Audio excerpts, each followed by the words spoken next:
evening, everyone.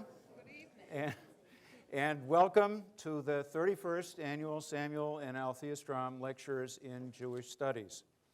It's a great pleasure to see you here. We're very, very glad to be able, as we do every year, to thank Samuel and Althea Strom. Sam, as you know, passed away several years ago, but I'm delighted to see Althea here. Thank them.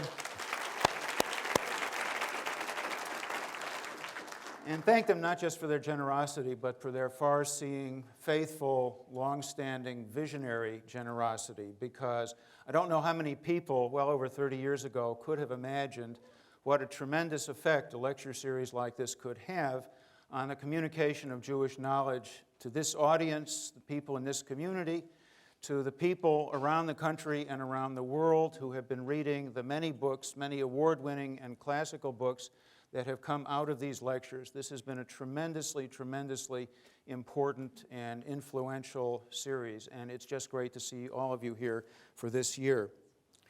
Professor Anita Norwich, and we're extremely pleased and honored to have her here with us this year, teaches English and Judaic Studies at the University of Michigan. She got her degree, her PhD from Columbia University, her BA from Barnard University a few years ago.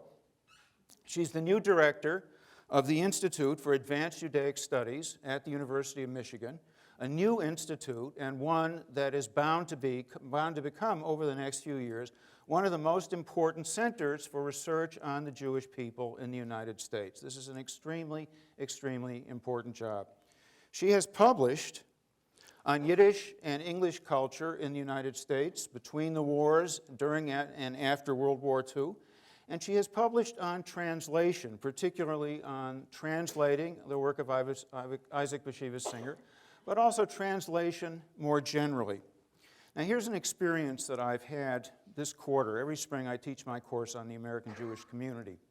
And the students who come, the undergraduate students who come into this course, typically don't know, if I could put this generally or kindly, they don't know a whole lot. They come in without a whole lot of knowledge. Most of them have never heard of the Six-Day War.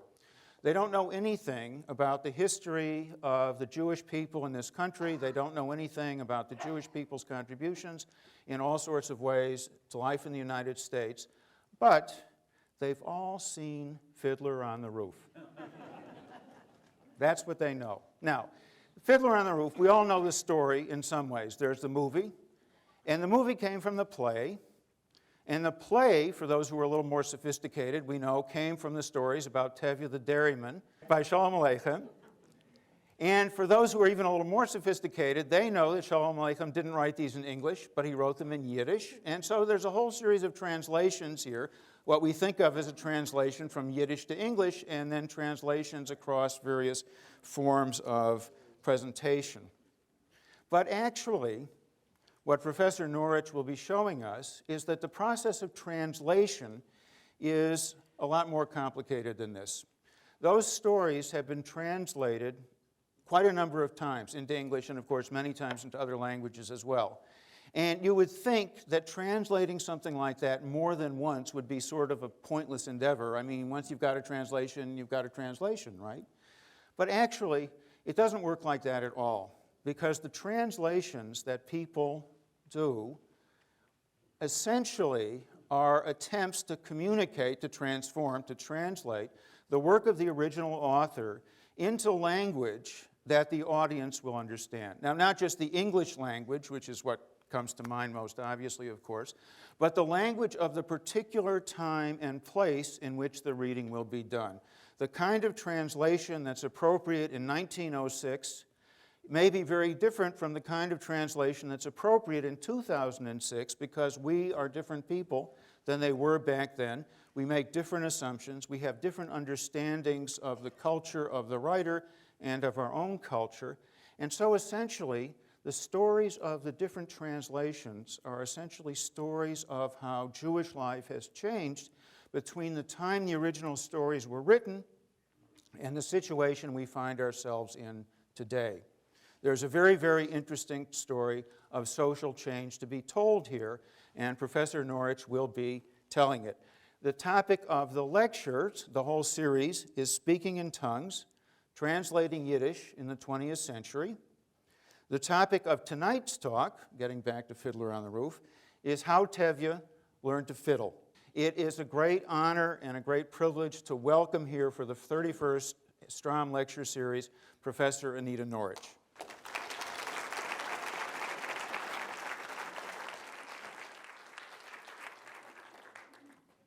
Thank you. I'm really deeply honored to be part of this extraordinary series, and I want to thank Althea Strom for making it possible and the Judaic Studies Department at Washington for extending the invitation. As you can probably imagine, I spend most of my professional life analyzing and talking about works that are sometimes considered quaint or obscure or untranslatable. I know that this is not an audience for which Yiddish is obscure or untranslatable. And I'm also in a very different position today because I'm looking at the most familiar work of Yiddish literature in the modern world. If I were to take a survey and ask, how many of you have read Tevye? What would in any language? How many of you have read it in Yiddish? Yeah, you can come down to the front. And is there anyone in the audience who has never seen Fiddler on the Roof? There are actually two people who have never seen Fiddler on the Roof. Okay, Sholem Aleichem's Tevye the Milchike, Tevye the Dairyman, has entered into a select group of frequently modernized archetypal tales. I would compare it in this sense to Shakespeare's Romeo and Juliet and King Lear, to Mark Twain's The Prince and the Pauper, to Dickens' Oliver Twist. Tevye has proven himself to be remarkably popular and adaptable. It has been translated many times into many languages, has been adapted for stage and screen, has become a staple of community theater and school performances. Even those who have never read it in Yiddish or translation are probably able to break into songs from Fiddler on the Roof with no problem. And if you feel so moved later on in my presentation, please don't hold back. In a literature that never developed the epic, or for obvious reasons, crowned a national poet, Sholem Aleichem has become the canonized spokesperson for Eastern European Jewish culture. Part folklorist, part novelist, part historian. I want to look tonight more closely at what has become of Tevye as he has been translated into film and into various cultures. Tevye and his daughters, of course, have had an afterlife that 20th century history denied their non-fictional compatriots. They have become, I think, something of a stand-in for the world destroyed by the Holocaust. There are many reasons for this, amply discussed in the critical literature. Whether you see Tevye the Dairyman as a timeless story of generational conflict, or an exploration of the traditional world in the midst of modernization and revolution, or as an analysis of money, or of the nature of love, or of what is often considered the Jewish ability to laugh through tears, Tevye the Dairyman has been adapted many times in many languages, as I suggested. Interpretations of Tevye himself are variations of two basic themes. Either he is seen as an old-fashioned folksmensch, a man of the people, a purveyor of delightful Jewish jokes, malapropisms, and misquotes of biblical and Talmudic wisdom, or he is seen as Job, a long-suffering Jew who argues with God but will not give up, a patriarch whose children are a series of trials he must bear. Keep in mind that Tevye has 7 daughters, and in Job's case, there are 7 sons. I want to show you pieces soon of 4 film versions of Tevye that illustrate this extraordinary adaptability. What you will see are, in fact, fascinating variations on the theme that is most familiar to an American audience, the Fiddler on the Roof image that traces a gradual decline in the midst of resilience, mapped by the worsening conditions of Tevye's daughters and the partners they choose. But that, I want to emphasize, is not entirely Shalom Aleicham's story as he developed it over the 20-year period in which the Tevye stories were written. It works. It works. This is simply an outline of the chapters in the Tevye the Milchike and Tevye the Dairyman, with their dates of composition. Right? It first appeared the first story appeared in 1895 with a little introduction, and then a story about Tevye striking it rich. But at that point, there was little indication that Shalom Aleichem had any longer work in mind. This was a one-off deal, as it were. He did first publish it as a book in 1911, but as you can see, he kept adding to it afterwards, straight until his death in 1916. And along the way, as he was adding to it, he was also adding and subtracting daughters as he went along. How many daughters does Tevye have? I'll take the highest, but we've had 4, we've had 5. 7, except for the places where he only has 3. But he did keep adding both chapters and daughters and subtracting daughters. He incorporated contemporary events, and he responded as well in this 20-year period to his own changing financial fortunes, that is to say, his financial decline, his popularity, and finally to his final wanderings and illnesses. I think that the changing tone, structure, and movement of the Tevye cycle is certainly a reflection of this compositional history and what happens while it's being composed. But despite this, the text is, I think, remarkably consistent thematically. At its beginnings, I want to emphasize this point, at its beginnings, the Tevye cycle was already a nostalgic look back at a society that was transformed in Shalom Aleicham's own lifetime. Tevye was not made into a nostalgic memory or a nostalgic rendition by Fiddler on the Roof, not by Zero Mostel, and certainly not by Harvey Fierstein. Rather, it was already this nostalgic look back when Shalom Aleichem began composing it in 1895. Several things do remain constant in the 20 years during which the text was written. One of the key elements is the centrality of family. If this were another series, I would argue that Shalom Aleichem invented the Jewish family in Jewish literature. And if you want to ask me about that later, I'd really welcome it. Another constant is Tevye's pride in his daughter's independence and intelligence. His daughters, as he tells everyone who will listen, are quite capable of speaking for themselves, and like Tevye, they love books, they love arguing, and they love a logic that is all their own. In each story, Tevye agrees with his daughters that romance is a better basis for marriage than is economics. Through it all, his adherence to religious teachings and practices, his conversations with God also continue unchanged.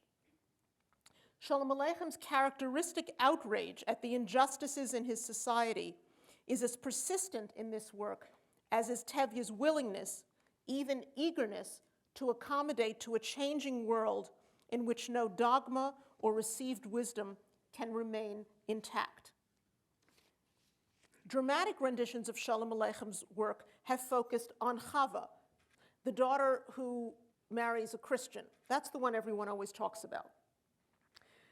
But there is, of course, much more to the written texts as he wrote them.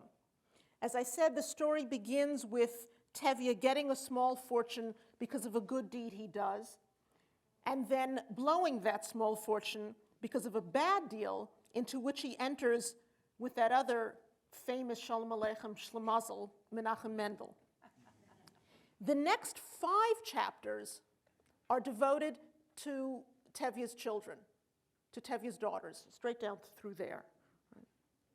We have Tzeitel, who insists on marrying for love. You can break into song now or later. but remains within the family and tradition in all other respects. We have Fiddle, who also marries for love, but this time to a revolutionary whose loyalty is to Marx and politics. Then we have Tevye, about which I'll say more in a minute. But then we have Sprinze, the daughter who commits suicide because of unrequited love and is thus the only one whose fate really cannot be changed. And then in the chapter entitled Tevye Leaves for the Land of Israel, we have Belke, the one who marries for money and who also, because she marries for money, makes a terribly wrong choice and ends up in a sweatshop in New York. But these daughters are erased from all stage and screen later renditions of Tevye. It should also be noted that Shalom Aleichem himself made similar changes to the Tevye cycle. He adapted it himself for the Yiddish stage and for the silent screen in 1916, just before his death. And when he never lived to see it performed on either. But when he adapted it for the stage and the screen, he also left out the later daughters, conflated it into a central focus on Tevye. There was a silent movie made of these stories in 1919, and then within months, Maurice Schwartz, the great actor of the Yiddish stage in New York, first starred in the role on stage. When he first starred in it in 1919, he followed Shalom Aleichem's script, as the Yiddish movie does. By the end of his life, Shalom Aleichem was more ambivalent about the fate of Tevye than he had been during the years in which he first presented her. He kept changing his mind about what to do with her. In 1905, this is sort of Yiddish time. It's between 1904 and 06. It's hard to know exactly when they were written. 1905 is when it was written. In 1905-ish, when Tevye first appeared, her marriage to a Christian had banished her from her father's embrace, but not from his thoughts.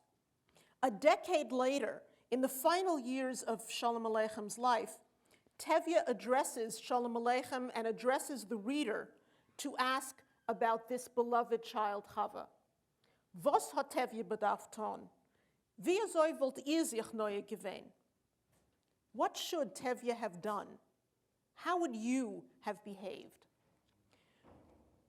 Readers and viewers, no doubt, are meant to understand this father's struggle sympathetically and to understand why the father embraces his wayward child at the end. He rejected her in Tevye. By Tevye Leaves for the Land of Israel and Lech Lecha, he takes her back. In the Yiddish text, Shalom Aleichem was unable or unwilling to decide where to send his characters in the end. They cannot stay in the villages from which they're being evicted. Russia as a whole is pogrom-ridden. America, where Shalom Aleichem himself ended up, but which he had visited rather unhappily for 2 years in 1906. He was well received, but he was not successful on the New York stage, and he left America before he returned, just before his death. But America is not the promised land for Tevye, and the land of Israel, to which his rich and nasty boor of a son-in-law would like to exile him. The land of Israel may be the land promised to the Jews, but it is, in this text at least, not at all clear what promise exactly it holds. The destination at the end of the book may be the imaginary Yehupitz, Odessa, Warsaw, maybe America, unless, as Tevye says, Es vet kommen Mashiach, unless the Messiah comes first. The ambiguity of these endings, Shalom Aleicham's own endings, is undone by every one of the adaptations of Tevye. It's become something of a commonplace to lament the changes wrought upon Shalom Aleicham's text by time and by translation. But it is worth recalling that some of those changes were already anticipated by the author himself. It is Russia and the terrible fate of its Jews that develops, and not the character of Tevye. After the first failed Russian Revolution in 1905, after the economic upheavals of the Russo-Japanese War, after the Baylis blood libel trial, to which he refers at the end of this text, after the start of the First World War, Tevye and Sholem Aleichem seem understandably tired. A chachame, a yidene, is gewein take meine, golde alei Sholem, der mit allein schon, wo sie hat sich bei Zeitens herumgeguckt, abgesegnet sich mit der narische Welt und halach la'olama. The most sensible one of all was my Golde, Tevye says, referring to his dead wife near the end of the text, because she saw what was coming and cleared out of this ridiculous world in time.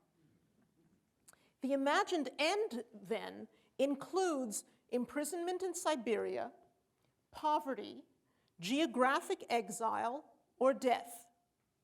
This is an unlikely set of endings for a book that is full of comedic resilience. But it is quite an understandable one given its time and its place. And it is this very open-endedness that has made Tevye peculiarly adaptable to languages, media, and cultures that Sholem Aleichem never encountered or imagined. It has become an archetype, a text onto which various personal, didactic, or nationalist myths can be written.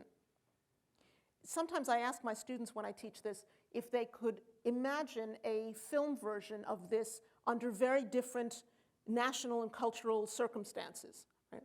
What would Tevye de Milchike, what would Tevye the Dairyman look like if it were being performed on a Native American reservation? It would actually look a lot like what it looks like now, except without the Yiddish. Right? What would it look like with any immigrant family coming from any culture into the United States? Very much like what it looks like, but with a different accent. Right? I will want in a couple of minutes to look at some scenes from each of 4 films. The Yiddish film, starring Maurice Schwartz, was filmed on Long Island in the summer of 1939. Long Island being the closest to a Polish shtetl, apparently, you could get.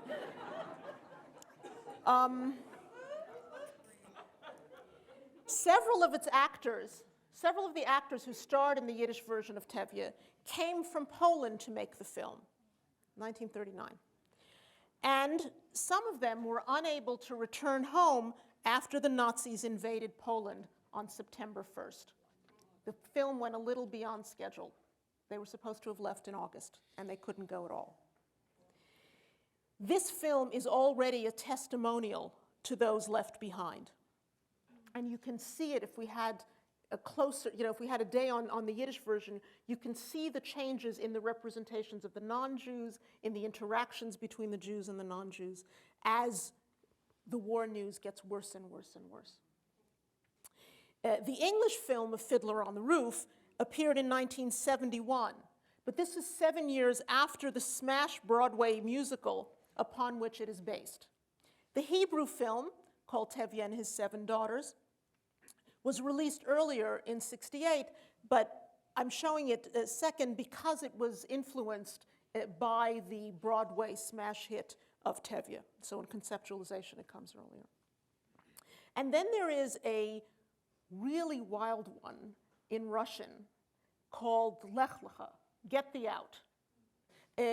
But in the opening scene of the Yiddish film, we have what look like, how many of you have seen the Yiddish film? Tevye the Milchike?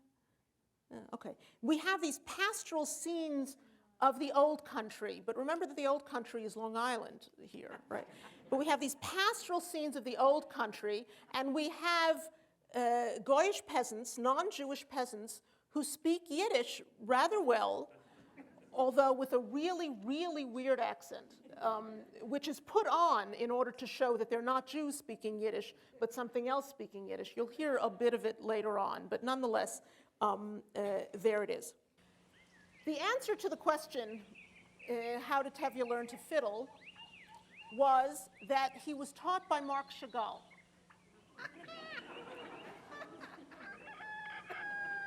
I mean that. This is all of Eastern European culture, mushed together. So the Fiddler on the Roof, which appears nowhere in Sholem Aleichem's text, I am pleased to say, appears here from Chagall. And here we have at the beginning, it's a little grainy, but sunrise over the shtetl. A fiddler on the roof. Sounds crazy, no?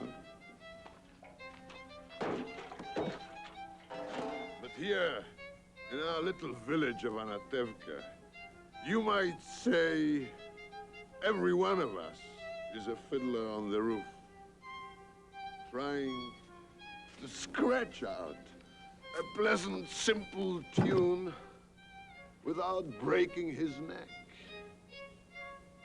It isn't easy. You may ask, why do we stay up there if it's so dangerous? Well, we stay because Anatevka is our home. And how do we keep our balance? That I can tell you in one word. Tradition! Those ritual objects that you saw fleeting by, they are designed precisely for an American audience. Look, here's a mantle for the Torah. Here is a Star of David. Here are the lamps, the Ner Tamid, the eternal lights that burn in synagogues. They're gold, they're velvet, they're brocade, they're plush. This is supposed to be a poor dof, a poor little village. All right?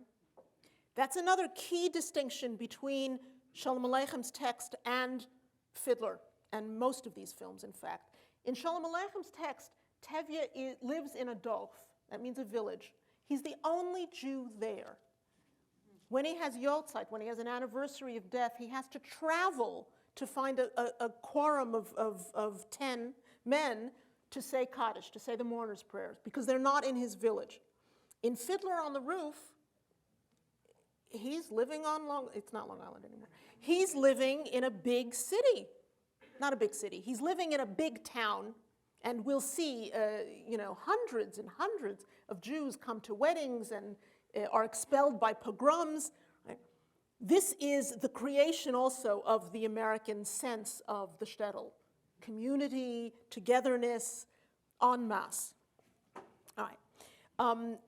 I'm also not showing you deliberately, because of time, the Russian film, although we'll see some of it in a minute. But the Russian film actually opens with a scene of a pogrom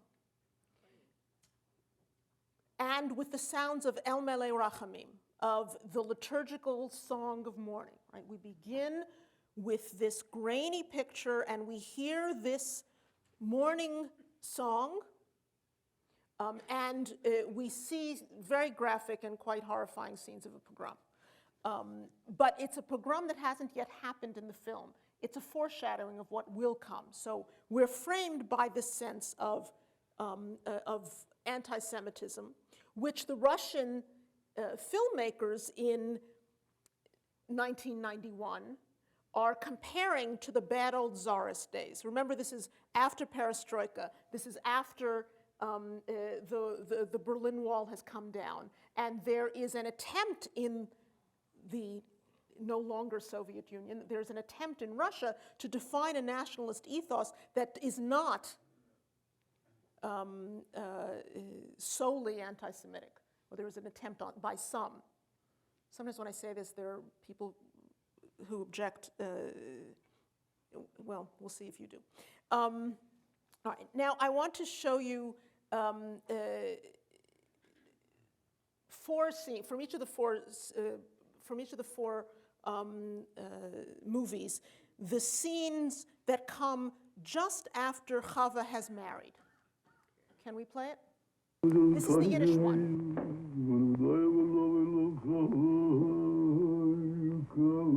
What's he doing here?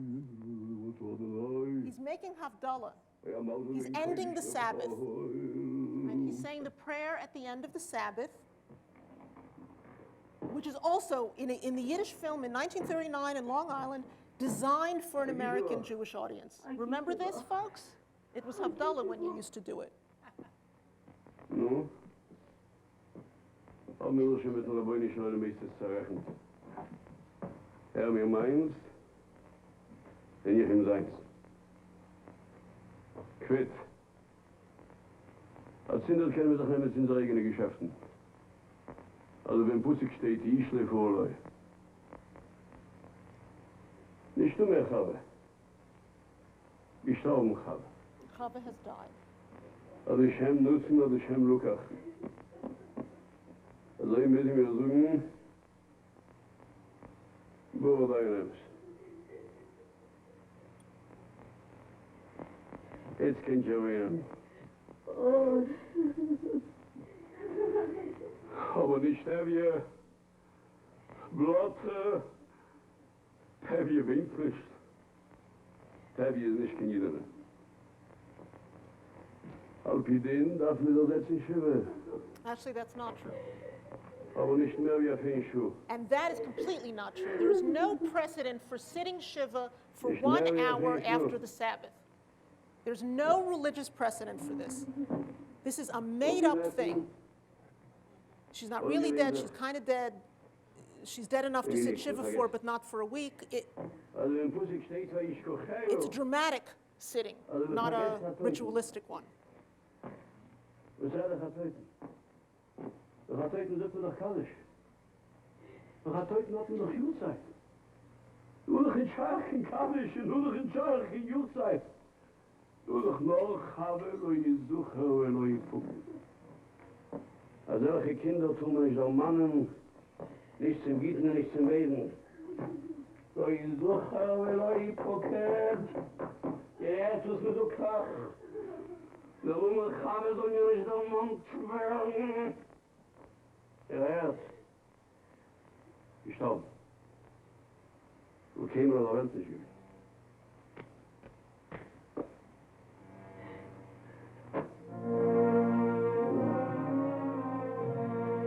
And now they will observe, keep going,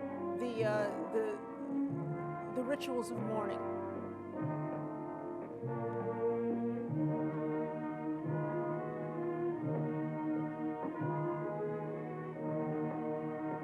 He takes a low stool.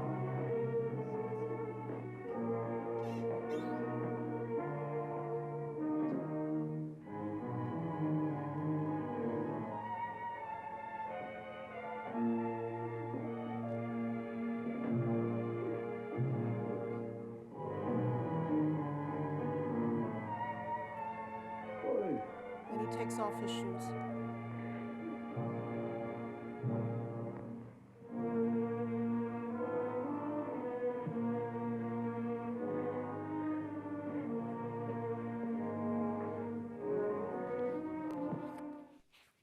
This is the English version, a very different perspective.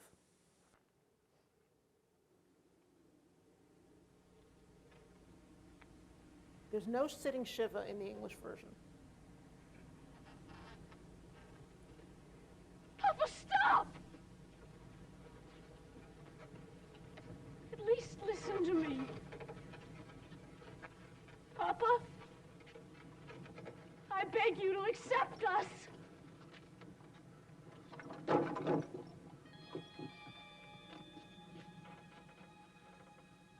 Accept them? How can I accept them? Can I deny everything I believe in? On the other hand, can I deny my own daughter? Here's the struggle. But look at the camera. On the other hand, how can I turn my back on my faith, my people? If I try and bend that far, I'll break. And notice his accent also. This is Topol. He's a good Israeli actor. This is not a Yiddish accent.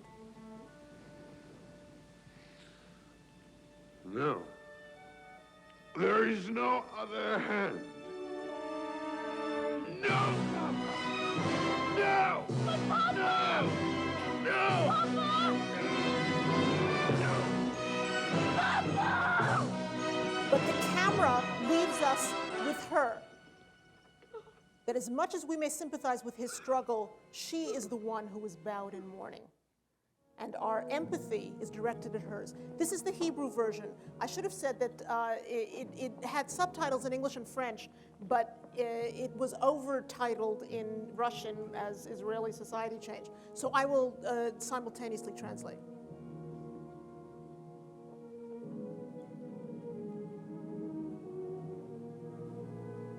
Hashem Natan, God gives Hashem Lakach. and God takes away. אבל חווה. But what about Chava? Elohim יודע מה שהוא עושה גולדה. God knows what he's doing. חילצי נעליים גולדה, Take off your shoes, Golda. שבי על הרצפה, Sit on the floor. גם אתן ילדות. You too, girls. קראו קריאה. Tear your אנחנו clothes. יושבים שבעה. We are sitting Shiva. חווה מת. Chava's dead. Shiva. This is the Russian one. He's the non-Jew who just Ну что, married. мужики, грустим? А? Что не What's веселимся? preceded this is Радости мало. both sets of parents are unhappy. Что The не надо? Christian У нас тут свадьба. peasants aren't happy. The Jewish family isn't happy. And he's actually quite an endearing young man. He's cute and he's friendly. And that's his father.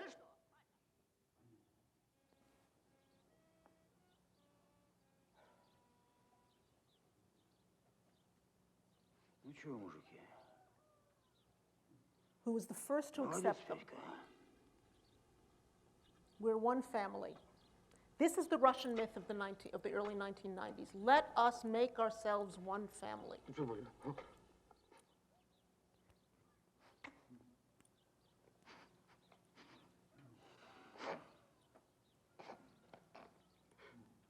And now listen. Their family and the Tevye character, who's called Mutl in this film, manages to say Mazel Tov in a Russian film.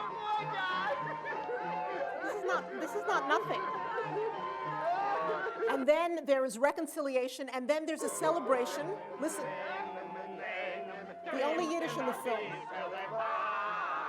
Wir trinken a Gläser Wein. Let's all drink a glass of wine. This is meant to say that the Jews and the non-Jews are really the same. They drink. They don't like intermarriage. But if they could only get over it, all would be well. The purpose, again, of the Russian one is precisely, it's almost an American theme. It's to talk about the brotherhood of man. Right? Despite all of these apparent external differences, we are all one. If we only accepted one another, all of this ethnic divisiveness would go away. Let's drink together. Let's marry together. Let's build Russia together. And this is projected back into the pre-Soviet days as well, because you can't talk about it, the present moment. You have to talk about the past one. All right, in the next set of clips that I want to show you, we have the scenes that precipitate Tevye's forced departure from his home. Keep in mind as you watch this, or let me tell you as we watch these, that Shalom Aleichem does not give us a pogrom in his text. There is no pogrom there. He refers to bad things happening to Jews, to be sure, all over, but he refers to them either obliquely or he avoids them and alludes to them.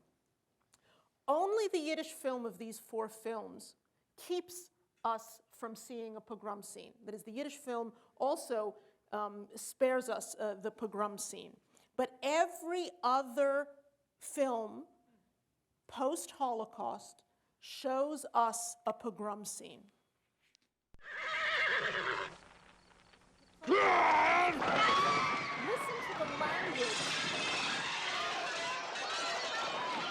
Look at people live in this village.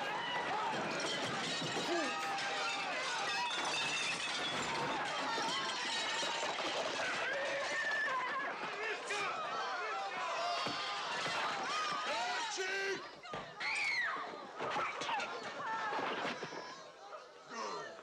All right, enough! Tevye. Now here's the commandant, the commander of the troops in the region. I said enough! Listen to what he says. Come! He calls his men back. I didn't mean it to go that bad.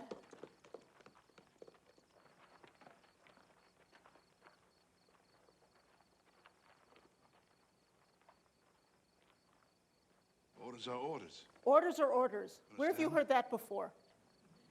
This is filtered through the Nuremberg trials. This is the Hebrew version, and the peasant says, we've been asked to make a pogrom here. You're not a bad guy, you're a Jew, but we have to do something. Maybe we should do something symbolic. We'll break all your windows, he says. Okay, but just break one window.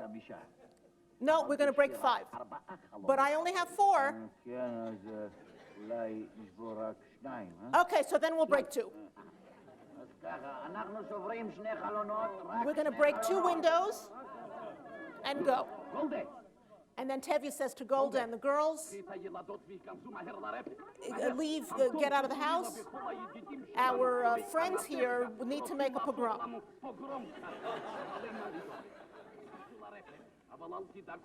But don't worry, they're only going to break 2 windows. Remember, as we agreed, just 2 windows, and all hell breaks loose. That is, the Israeli film is clearly saying they can't be restrained, they can't live up to the bargain, and they can't hold themselves back. This is the Russian one. This is a fake of a pogrom. The Russians have asked Tevye what they should break, what they should destroy, and they agreed to set fire to the outhouse. As a big joke. The commander comes and says, stop this. He doesn't believe that it's a real pogrom.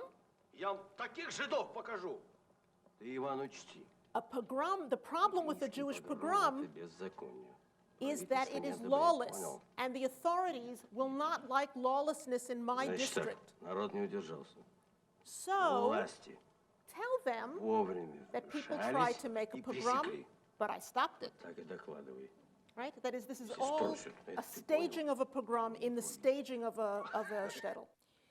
The American film, the English version, the American film, Fiddler, recognized that things can get terribly out of hand, and recognized it precisely through the imagery and language of the Holocaust.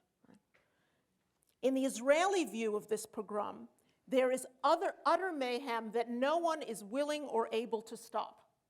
In the Russian view, there are terrible people who would indeed perpetrate terrible acts in Russia, but they do not, and I use this heavy romantic Russian language deliberately, they do not represent the soul of the Russian people, which would who would once again simply live in peace if they were allowed to do so.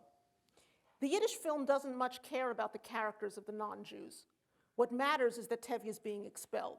That focuses on what's happening to Tevye, not whether they're drunks or one family or anything else. And now at last we come to the endings of each of these films.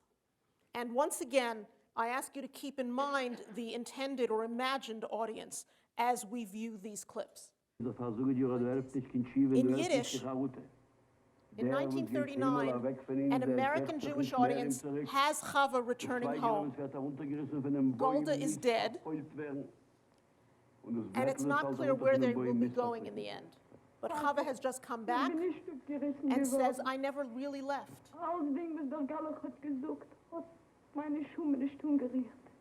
This is a great story to tell in 1939 in America. aber Geschmack. She may have converted, Wort von Donner. Wort von Donner. but not in her view. Komm doch nicht Geschmack, Tate. Jede Minute hab ich getracht und gebänkt noch euch. And notice she says here, Eich, the formal, the plural you. I thought of you. This is directed to the Jewish people. Dein Auftrag leugnen. When she talks about faith, she says dein in the personal. Steht besser. Steht verstehe. Tate. Ich Ich will will heim. heim. I want to come Kein mehr home. von euch nicht sein. Again, plural. I can't be without you. Doch wir. Euer Leben ist mein Leben. And she quotes the book of Euer Ruth, Endlich. the quintessential book of the convert coming into Judaism. And he does one of his little malapropisms, which you'll see in a moment.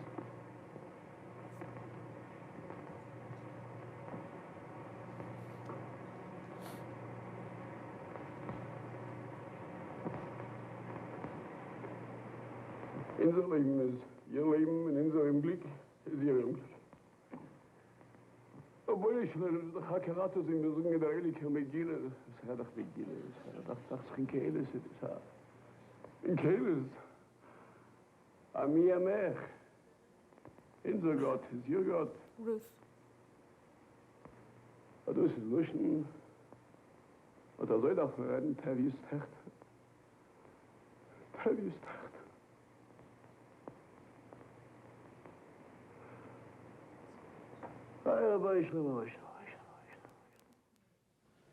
Now, this is the English version. I came to say goodbye.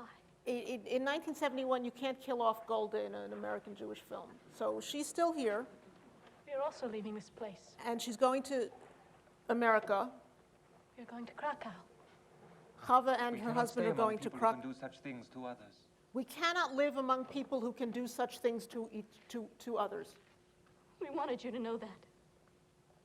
Listen to him again, the non-Jew speaking.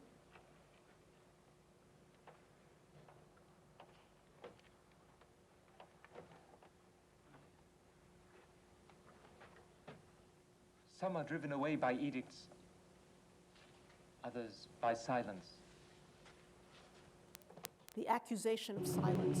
And then they leave. Now, look at this and tell me what this is a scene of. It can't be Tevye the Midchike. It's the Yiddish expression schlepping golus, carrying exile with you. It's the exodus from Egypt. It's migration to America. But most of all, I think it's the forced marches. Packed into these, contained.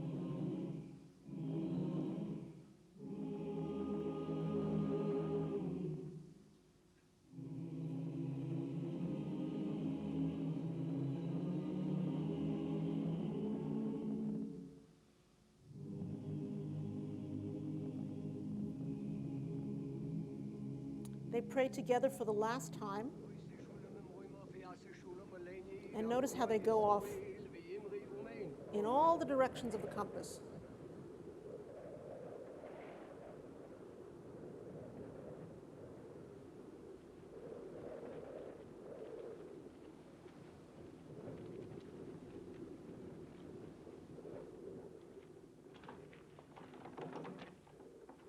And Tevye also. But Tevye's going to America, that we know. And he gets to take the fiddler with him. And with it, with the fiddler, he gets to take tradition. See? Come on.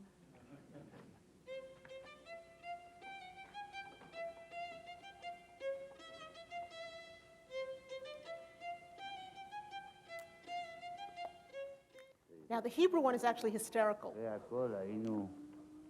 שכנים די טובים. We were pretty good neighbors, no? אני מקווה שהשכנים שיהיו לך בירושלים לא... I hope your neighbors in Jerusalem will be no worse than we were. Israeli film 1968.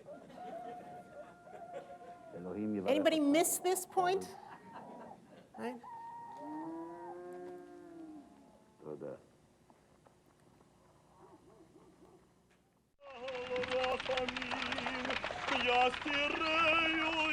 This is the El Mele Rachamim again. Now the end of the film has come back to that beginning I described.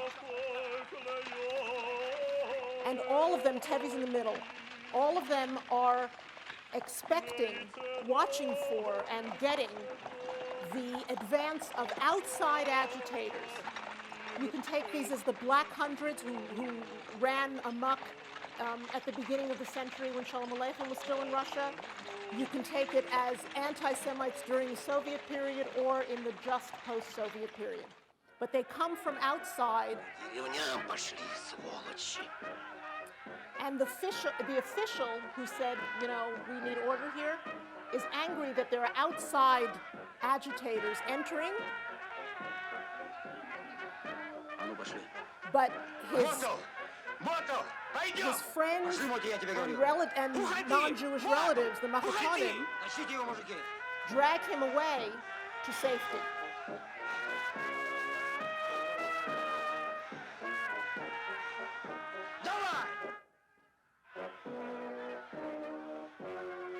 And he looks back unbelieving.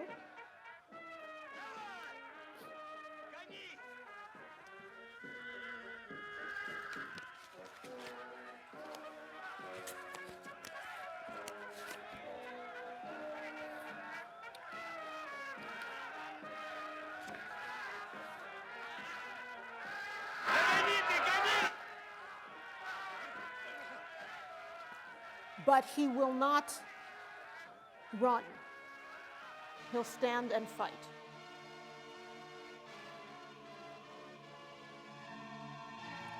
He goes back to meet this gang.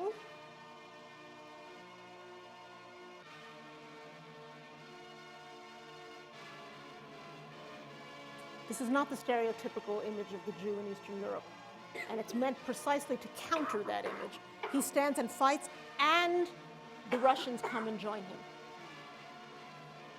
Yes. His son-in-law and the daughter and wife, but we've already seen at the beginning that they will die. But they'll die as Russians together. It's an extraordinary myth of Russian togetherness, brotherhood. Halavai, some say.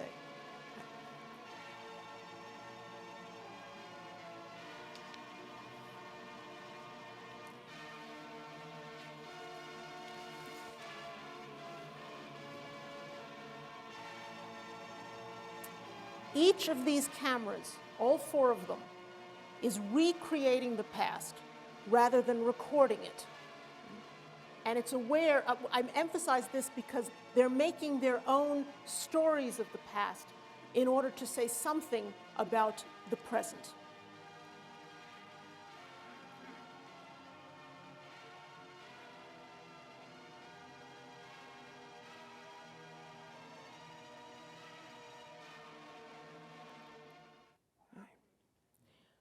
What is most striking to me in this consideration of Tevye and his adaptations is not what distinguishes them, but what they share. And what they share, I think, is precisely a focus on the family as the unit of meaning. Tevye has been understood as a representative of the Jews standing in for the collective. He's been understood as an individual caught in a struggle that is psychological as well as social and historical. Notice, however, how Shalom Aleichem and each film shifts our focus away from the collective and the individual, replacing them with the family as the center of meaning and gravity. In the cursed year of 1941, the Soviet Yiddish critic Meir Wiener wrote that Tevye's withdrawal into the family as the sole source of consolation was one of the historic consequences of persecution and oppression. This is precisely what Shalom Aleichem perceived all along. The focus on the family represents something of a retreat, but an unavoidable one. It protects Shalom Aleichem and us from the despair we would have to confront if we continued to focus on the broader social context that he cannot hope to change. And all of the films follow him in this. Later versions would try to go back past the family to recreate a community they felt themselves to be lacking. But still, each one ends with a focus on the family as a microcosm of that community, or perhaps as a substitute for it. The Yiddish film has the remaining family members departing for some unknown destination, but together. The English accounts for where everyone is going. The Hebrew film reunites them as well en route to the land of Israel. And the Russian one expands the family metaphor even as its members are destroyed. Social, political, economic chaos is somewhat contained by being displaced onto the family, which is merely unruly. The family is the site of struggle, but also support, of conflict and resolution, is more manageable than society as a whole. The problems of the family can be addressed. They can be encompassed. They can hope to be understood. Those of society at large are too large. And finally, in 1895, in 1916, 1939, and more recently, resolving family as opposed to social conflict can at least be imagined.